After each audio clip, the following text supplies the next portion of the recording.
पुरुषार्थ। पुरुषार्थ में आलस्य उनको छुए ही नहीं। ऐसे जब देखो तब पुरुषार्थ के लिए तैयार। एक बार भी ऐसा नहीं हो कि उन्होंने आलस्य का स्वागत किया हो, अकर्मण्यता का स्वागत किया हो। हम गुरुकुल में पढ़े, अब पता नहीं हमारी कौन सी फ्रीक्वेंसी सेट हो रखी है। मां बाप ने एक बार भी कहा हो कि बेटा ये काम कर, और ना नहीं करना सीखा, फिर गुरुकुल में आ गए। करीब 18-20 बच्चे हमारे साथ पढ़ा करते थे, एक हॉल में थे हम। गुरुजी के साथ में हमारा तखत। रात को 12 बजे भी कोई गाय खुल जाए, कोई ऊप चूक हो जाए, कोई वर्षात आ जाए, कहीं पानी देना हो, कहीं जो है चलते धोरे में से पानी टूट जाए, तो वो उद्दालक और आरुणी की कथा तो आपने किताबों में पढ़ी होगी। हमने उद्दालक आरुणी वाला काम खुद किया हुआ है। रात को 12 बजे भी गाय खुल जाए, वो रामदेवा गो धावती, उधर से गो धावती, इधर से रामदेवा धावती। हमने कभी नहीं सोचा कि हमारे गुरुजी हमको 12 बजे क्यों उठा रहे। किसी दिन रात को 2 बज गए, भूसा भर रहे हैं, और भूसा पूरा ट्रक के ट्रक आ रहे हैं और भूसा भर रहे हैं, और भूसा जितना बाहर जा रहा है उतना भीतर भी जा रहा है। वो भूसा जब भरते हैं ना और ऐसे पीछे से फेंकते हैं उसको, तो उसमें गर्दा उड़ता है और अंदर तक पूरा ठसा ठस भर जाता है। और उसमें आंखों में भी भूसा है, यहां भी भूसा, बालों में भी भूसा, बाहर भी भूसा, भीतर भी भूसा। कभी ऐसे बोले नहीं गुरुजी को, गुरुजी इस काम में हमको क्यों लगा रखा है। उधर पढ़ने में भी लगे हुए, उधर काम करने में भी 6-6 घंटा, 8-8 घंटा, इधर पढ़ने में भी लगे हुए। गुरुजी का भिक्षा मांग करके लाओ। मैंने अपने गुरु से एक बार भी 1 भी रुपए नहीं मांगा। एक बार मैं बाहर आया गुरुकुल से पढ़ करके, तो गुरुजी ने 500 रुपए किराए के जरूर दे दिए थे। बोले मैं क्योंकि पैसा तो रखता ही नहीं था कभी भी। बोले तुम जा रहे हो बेटा, जो है किराए भाड़े के पैसे ले जाओ। मैं आपको ऐसे शिष्यों के रूप में देखना चाहता हूं जो अपने गुरु से लेने वाले नहीं, गुरु के सेवा कार्य में देने वाले बने। देने वाले बनो ना।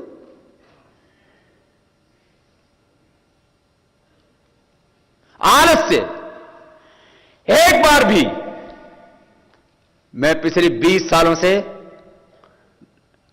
1-2 दिन बीच का भी कार्य होता तो वो भी अभी मैं उस दौरान भी मैं तो ध्यान सुबह 4:25 से लेकर के 5:30 बजे तक ध्यान कराता हूं।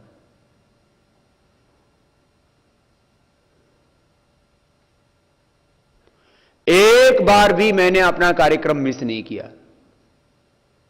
और आलस्य मतलब नहीं, हमेशा तैयार, जब देखो तब। यदि किसी दिन बहुत थकान होगी और थोड़ा सा वो भी आ रहा हो तो एकदम फिर खड़ा हो जाए, अब भाग कहीं का आलस्य, मेरे पास तेरे लिए जगह नहीं है। अकर्मण्यता का मैंने एक बार भी स्वागत नहीं किया। तो मैं आपको भी यही कहता हूं कि आप भी ऐसा बनो, और हम बच्चों को तो ऐसा बना के रखेंगे कि एक बार भी वह आलस्य के आगोश में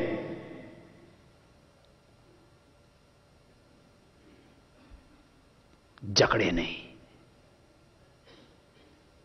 आप सोचो कैसे होंगे इंसान जो एक बार भी अकर्मण्यता में ना फंसते हों, एक बार भी जो अशुभ का स्वागत ना करते हों,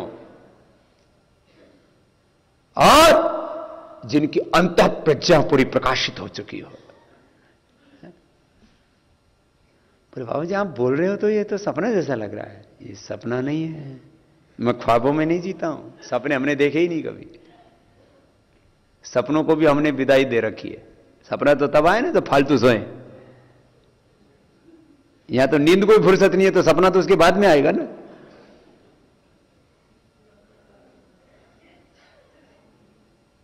फिर अगली बात में कह रहा था ये तो सब काम होगा। प्रखर प्रज्ञावान पूर्ण पुरुषार्थी। कैसा पुरुषार्थ? अहोम इंद्रो न पराजिज्ञ कृतम में दक्षिणे हस्ते जो में सव्य आहिता। अहम इंद्रो न पराजिज्ञ, मैं कभी पराजित होने वाला नहीं हूं, कभी हार नहीं मानू।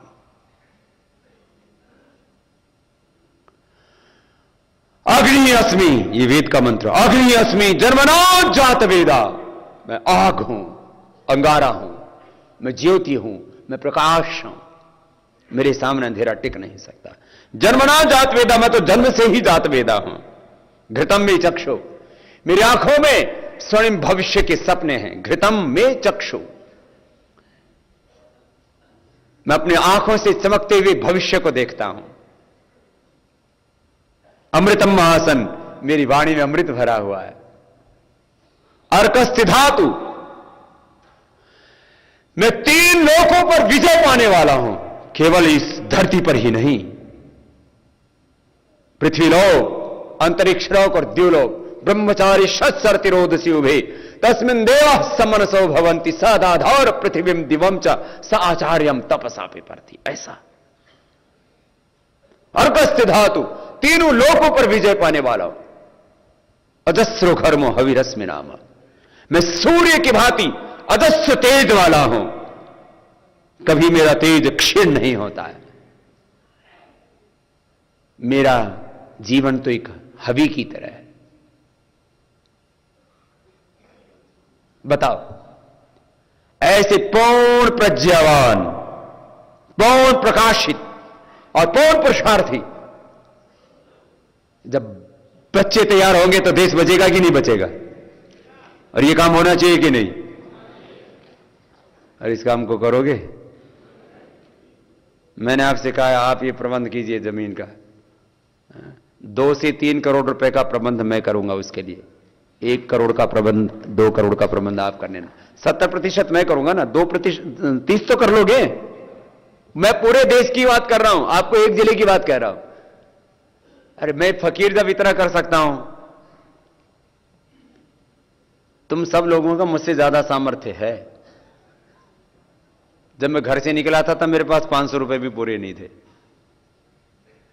जब मैं गुरुकुल से निकला था तब 500 रुपए थे। और तुम्हारे पास कितने हैं सबके पास बोलो? सब कम से कम 5,000 रुपये तो लेके आए हो कम से कम।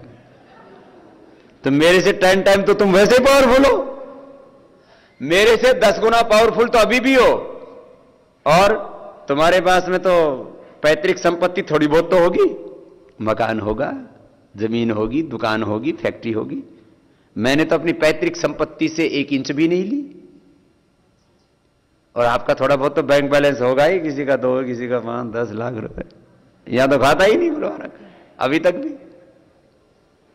बोले बाबा ये चक्कर समझ में नहीं आता, आप ये फिर जीते कैसे हो और किसके लिए जीते हो? ना बैंक बैलेंस था, ना है, ना करवाना, ना कोई जमीन जायदाद, ना कोई बच्चे पैदा करने, ना कोई बीबी की गाड़ी साड़ी लानी। जब बीवी नहीं है तो गाड़ी साड़ी कहां से आएगी? ये सब है क्या? चक्कर क्या है? तो ये जो मेरे भीतर चक्र चल रहा है ना, ये चक्र में सैकड़ों हजारों में तैयार करूंगा अपने वाला ही। ये दुनिया जब अपने अपने चक्कर में है तो भैया हम तो उस परमात्मा की, ये लोगों ने अपना अपना माइंड सेट बना रखा है, हमने भी अपना माइंड सेट बना रखा है। मैं भगवान का बेटा हूं, मैं ऋषियों की संतान हूं, मुझे मेरा परमात्मा जो कहता है वही करना है। मुझे जो ऋषियों ने किया और कहा वैसे ही कहना है, वैसे ही करना है, वैसे ही जीना है, वैसे ही कहना है। इसमें इससे आगे कुछ सोचते ही नहीं। इसमें क्या बात है? ये तो पूरे देश में चलेगा ये काम। आप लोग भी करो इस काम को। और ऐसा करना, करीब 1000 बच्चे मुझे दे देना। जो जवान कार्यकर्ता हैं उनके लिए काम दे रहा हूं। जिनकी शादी नहीं हो, शादी करके फिर बच्चा पैदा करके दे देना। और जिनकी हो चुकी है तो 4 से 6 साल के बीच के 1000 बच्चे दे देना। फिर आगे और आते रहेंगे, मतलब पहली खेप दे देना।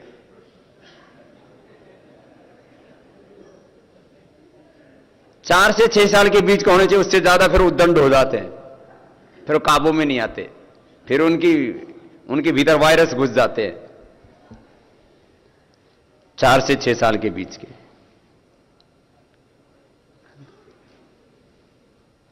और यदि फिर उनको 25 साल तक अपने पास रखूंगा, कितने साल तक? 20 साल समझ लो, 20 साल तक अपने पास रखूंगा। आपको मिलने आना है तो उसके लिए साल में 7 दिन का समय रहेगा, अभिभावक शिविर रहेगा, आप आइए। बस उनकी तरफ दोबारा से देखना मना है। उनका सब खाना पीना रहना सहना सब बाबा करेगा, तुम्हें कोई चिंता नहीं करनी है उसकी। बोलो कैसा आइडिया लगा? बहुत अच्छा। अरे खाली तुमको तो 4 साल संभालना है, अरे 20 साल तो हम संभालेंगे ना। खाना पीना रहना सहना लत्ता कपड़ा सब, एजुकेशन सब कुछ। और इसके बाद भी क्या करेगा वो भी आगे भी हमारे ऊपर ही छोड़ दो। शादी करेगा या ब्रह्मचारी रहेगा, तुम्हें क्या मतलब फिर उससे? और तो अब भी तुम्हें मिलता क्या है? तुम्हारा लड़का यदि किसी लड़की के पीछे भाग जाए, तुम रोक सकते हो? वही फालतू चक्कर में रहते हो। है? तो बोलो 4 से 6 साल के बच्चे कितने लोग मुझे दे देंगे? 4 से 6 साल का चाहिए और 20 साल तक, फिर 20 साल तक घर नहीं ले दूंगा वापस। कितने लोग देंगे? 4 साल बाद पैदा करके देने वाले हाथ नीचे कर लो। अभी कितने हैं? हाथ तो उठाओ एक बार ठीक से। इसका मतलब 1000 तो मिल ही जाएंगे ये पहले वर्ष। ऐसा करीब मेरा बनाने का विचार है कि करीब जैसे पहले नालंदा तक्षशिला में बोलते ना, ऐसे 10,000 पढ़ते थे, ऐसे करीब 10,000 बच्चे मैं तैयार करना चाहता हूं। बोलो करोगे सहयोग? खरे बच्चे देना, बाकी मैं करूंगा। और उनका ऐसा चारों वेद उनको कंठस्थ होंगे, उनको रामायण महाभारत कंठस्थ होगी, उनको दर्शन उपनिषद कंठस्थ होंगे। वो एक तरफ वैदिक शिक्षा में इतने ऊंचे, मैथमेटिक्स फिजिक्स कंप्यूटर सब इतने इंटेलिजेंट कि वो खड़े होंगे ना तो उनके सामने ऐसा सारी दुनिया कहेगी, अरे भाई ये तो कहीं जय गौतम कणा जमनी पाणिनि पतंजलि विवेकानंद और दयानंद रामकृष्ण कहीं अवतार लेकर के पैदा हो गए। ऐसे बच्चे होने चाहिए, ऐसा होना चाहिए। इसके लिए मैंने तैयारी कर ली है। तो आप लोग भी अभी ये जो चल रहा है ना जिले जिले में आचार्य कुलम बनाने वाला, वो तो ठीक ही है, वो भी चलेगा, यहां पर भी चलेगा। आचार्य कुलम जो चल रहा है वो भी बहुत अच्छा चलेगा। लेकिन ये होगा, और उन बच्चों का थोड़ा दिमाग का तो टेस्ट लेंगे भाई हम। देखो बेटा और बेटी इसमें कोई भेद ही नहीं करते हम इसमें भेदभाव नहीं करते कोई। बेटा भी बेटी भी। बेटियां तो बेटों से 21 हो सकती है, 19 तो होती ही नहीं है ना। और सुनो, इसकी मैंने क्या सोचा है, आपको थोड़ा सा प्लान बता देता हूं। ये प्लान आज थोड़ा आपके सामने इसलिए रख रहा हूं कि इसकी भी आगे चर्चा होगी। ये पूरी दुनिया में ना ऐसा देख करके ना मैंने कहा देखो ये 100% तैयारी। अब वो भी मैंने सोचा, अब उसके ऊपर भी जो भी काम होगा उसको भी देखेंगे कि गर्भ से ही तैयारी हो। लेकिन देखो मैं ऐसा मानता हूं, और ये वैज्ञानिक सत्य है, इसके ऊपर इसको कोई नहीं काट सकता। ये यूनिवर्सल एंड साइंटिफिक ट्रुथ है। क्या? एक बहुत अच्छा इंसान बनाने के लिए कितनी चीजों की जरूरत है? 4 लिख लो आप लोग। और आपको अच्छी संतान बनाना चाहते हो तो आपको इन 4 चीजों पर ध्यान देना पड़ेगा। एक पहली चीज, प्रारब्ध और परिवार। आप कहेंगे अच्छे प्रारब्ध वाले आत्माएं कहां से बुलाएं? उसके लिए विधि है, आप संकल्प कीजिए। प्रारब्ध और परिवार ये आदमी को बनाने में बहुत बड़ी भूमिका निभाता है। एक अच्छा आदमी चाहिए तो अच्छे प्रारब्ध वाली और अच्छे परिवार की कुलीन आत्मा लेनी पड़ेगी। दूसरा वातावरण, तीसरा प्रशिक्षक और प्रशिक्षण, और चौथा स्वयं का पुरुषार्थ। ये किसी आदमी को महान आत्मा बनाता, महापुरुष बनाने ना, में ऋषि बनाने, तो महापुरुष और ऋषि इन 4 चीजों से बनेंगे, जिनकी अच्छे प्रारब्ध होंगे, अच्छे कुलीन परिवार होंगे। कुलीन परिवार से मतलब धनवान परिवार नहीं है, दरिद्र परिवार नहीं है। माता पिता जिसके धार्मिक हैं, चरित्रवान हैं। क्या बताई? 4 चीजें, प्रारब्ध और परिवार, दूसरा वातावरण एनवायरमेंट, तीसरा प्रशिक्षक और प्रशिक्षण, और चौथा स्वयं का पुरुषार्थ।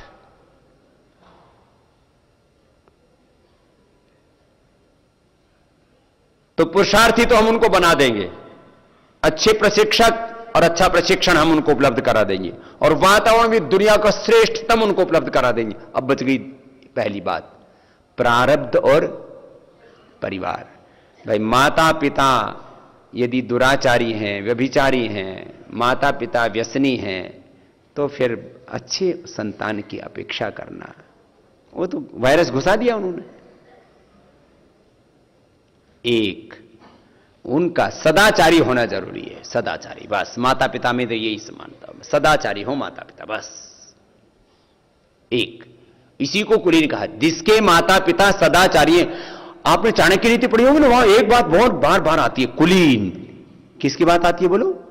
कुलीन, कुलीनता की बात बार बार आती है, कुलीन होने चाहिए। एक दूसरा, फिर आत्महीना अनादिकाल से जीवन का प्रवाह चला है, अनादिकाल से। और ऐसी आत्माओं के लिए हम प्रार्थना करेंगे कि वो हमारे यहां आए, आपके कोख में आए, वो आप प्रार्थना कीजिए, आपके कुल परिवार में आए, आप प्रार्थना कीजिए, और आपके कुल में आए उसके लिए आप प्रार्थना कीजिए, और वो हमारे इस आचार्य कुलम में आए, वो हम प्रार्थना करेंगे। और देखो, व्यक्ति का प्रारब्ध जो है, एक तो उसके शरीर से, आरोग्य से देखा जाता है, उसको कोई जेनेटिक डिजीज नहीं होनी चाहिए। और व्यक्ति का सबसे बड़ी जो उसकी संपत्ति है ना, सबसे बड़ा जो प्रारब्ध है ना, उसकी प्रज्ञा है, प्रज्ञा।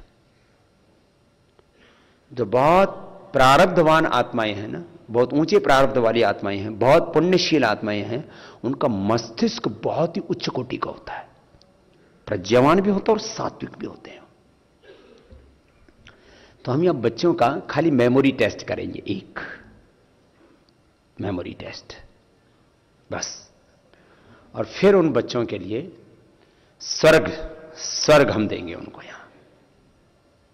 माने जो इस धरती पर सबसे श्रेष्ठ वातावरण हो सकता है, इस दुनिया के सबसे श्रेष्ठ प्रशिक्षक, श्रेष्ठ उसको प्रशिक्षण और पुरुषार्थ ऐसा उनके भीतर जगा देंगे, उनको तो फिर जैसा बनाएंगे वैसे बन जाएंगे ना। 4-5 साल के बच्चे के लिए कोई दिक्कत नहीं है। पहले मैं सोचता था इन छोटे बच्चों को कौन संभालेगा, लेकिन उसके लिए हम तैयारी करेंगे, कोई दिक्कत नहीं है। और फिर इनको जब तैयार कर देंगे ना, फिर आने वाले करीब 1000 सालों तक तो हिंदुस्तान का कोई बिगाड़ नहीं सकता, और उसके बाद फिर कोई आ जाएगा। 1000 तो एक बार में होंगे, ऐसे 10 सालों में 10,000 का एक क्रम बन जाएगा, और इनको मैं अपने जीवन काल में ही तैयार कर सकूंगा। आगे की तो बात आगे जो भी आएगा वो सोचेगा, हम भी तो सोच रहे हैं ना। 1000 सालों की तैयारी करके जाना चाहते हैं, 1000 सालों के। इसके लिए जो भी व्यवस्था होगी, इसके लिए बहुत बड़ी बड़ी व्यवस्थाएं होंगी, हमने सब सोची हुई है। तो एक तो ये तैयारी कर लेना आप लोग, इसका पूरा प्रचार प्रसार हम करना शुरू करेंगे।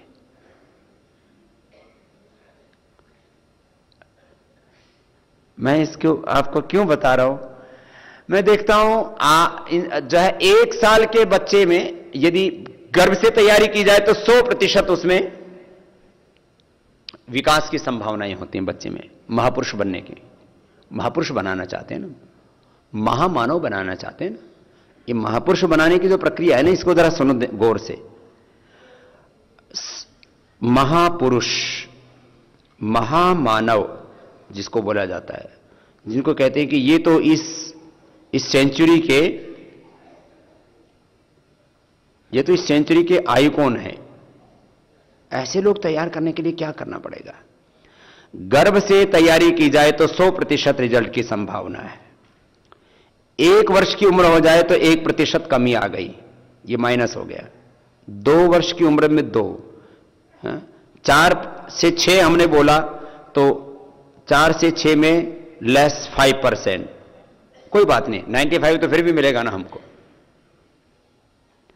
और जो हमें बच्चे मिलते हैं 25 साल के, तो फिर उल्टा हो जाता है।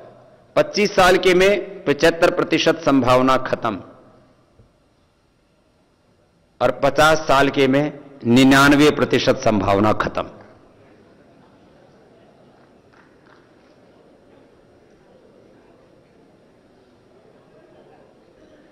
मैं उनसे कहता हूं वाणी बदल लो, बोले बाबा जी क्या करे, बदली नहीं जाती। मैं उनकी वाणी को मैं कैसी वाणी चाहता हूं?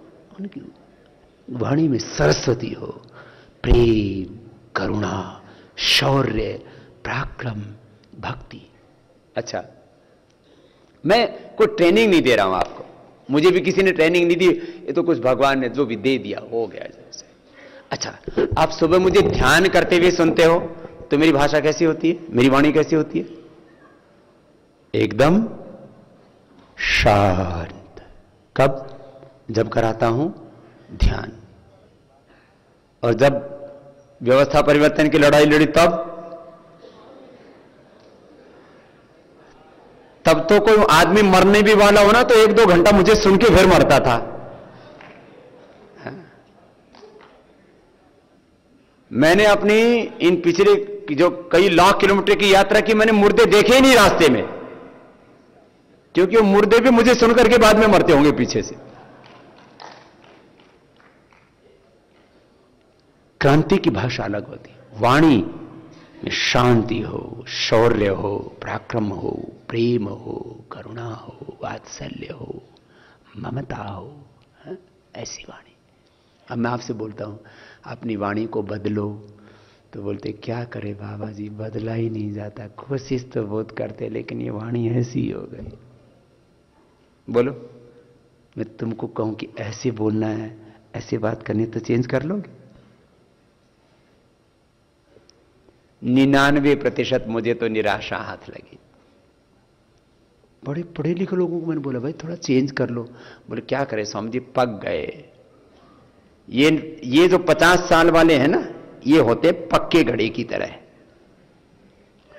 अब पक्के घड़े को आकार देने लगो ना तो फूट जाएगा, चेंज नहीं हो सकती उसकी शेप। ये जो 4-6 साल वाले हैं ना, कच्चे घड़े की तरह, इनको ठोक पीट के ठीक कर सकते हैं।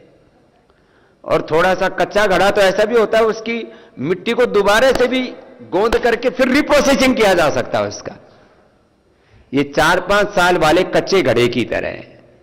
ये फिर ये 25 साल में भी मामला उकचुक हो चुका होता है। 50 साल में तो साहब बस कोई कुदरत की कोई चमत्कार ही हो जाए तो अलग बात है।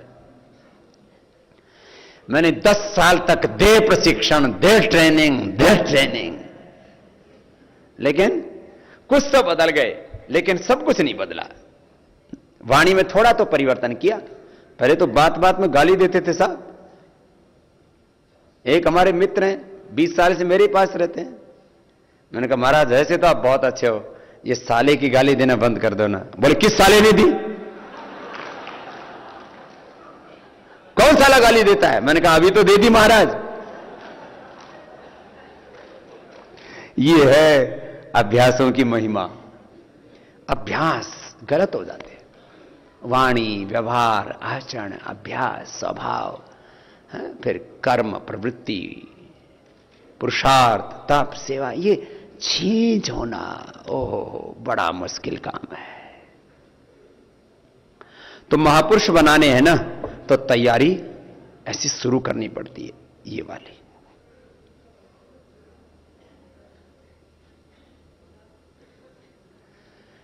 फिर यहां ये तो महापुरुष वाला गुरुकुल बनेगा, आचार्य कुलम नया बनेगा, ये तो पूरा एक अलग कॉन्सेप्ट है। फिर यह जो आवासीय अभी आचार्य कुलम चल रहा है, इसके लिए भी बहुत ही जो श्रेष्ठ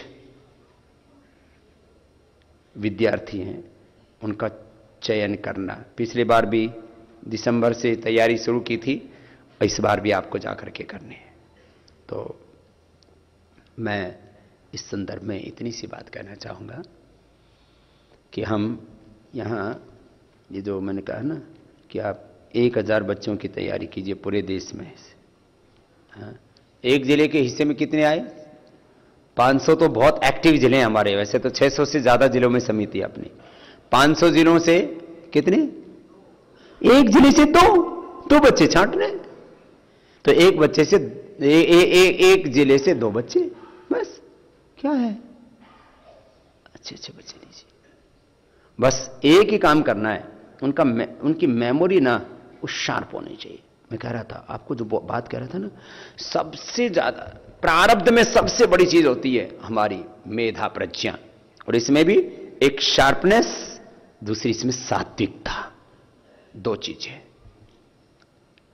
तीव्र बुद्धि और सात्विक बुद्धि। ये राक्षसों की भी बहुत तेज बुद्धि होती थी, रावण की कोई कम थोड़ी थी, ये ओसामा बिन लादेन की कोई कम थोड़ी थी, ये भी कोई कम थोड़ी होते हैं।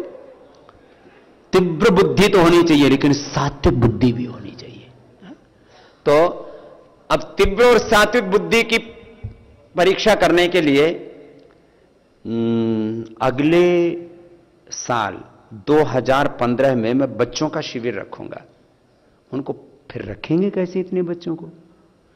1000 बच्चों को रखने के लिए 1000 मां बाप चाहिए, बुला लेंगे, क्या दिक्कत है? तो बोलो, ये काम कर दिया जाए। बच्चों की 2 ही चीजें होनी चाहिए, एक तो शार्प मेमोरी शार्प, और सात्विक। ये बस। फिर देखो, मैंने कहा 1000 साल तक का इंतजाम करना चाहता हूं मैं। 1000 साल तक ये कैसे चलेगा? ये जो है ना, पिछला 1000 साल का गड़बड़ घोटाला चल रहा है देश में। इसमें कोई इधर से आ गया, इस देश पर कितने धार्मिक आक्रमण हुए, कितने राजनीतिक आक्रमण हुए, कितने सांस्कृतिक आक्रमण हुए। 1000 सालों में जो इस देश पर धार्मिक, सांस्कृतिक, आर्थिक, राजनीतिक तमाम आक्रमण हुए और षड्यंत्र हुए, उन सबको हम साफ कर देंगे। 1000 सालों तक जो हुए, ये काम होना है।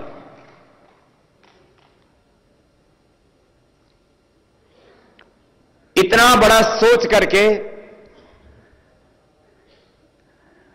ये काम कर रहे हैं। एक मेरे से बोले, बाबा आप इतनी बड़ी बड़ी बातें सोचते रहते हो और उनको करते भी हो, खाली सोचते ही नहीं हो, आपको नींद आ जाती है? एक भाई ने तो मेरे से कम 100 बार पूछ लिया होगा।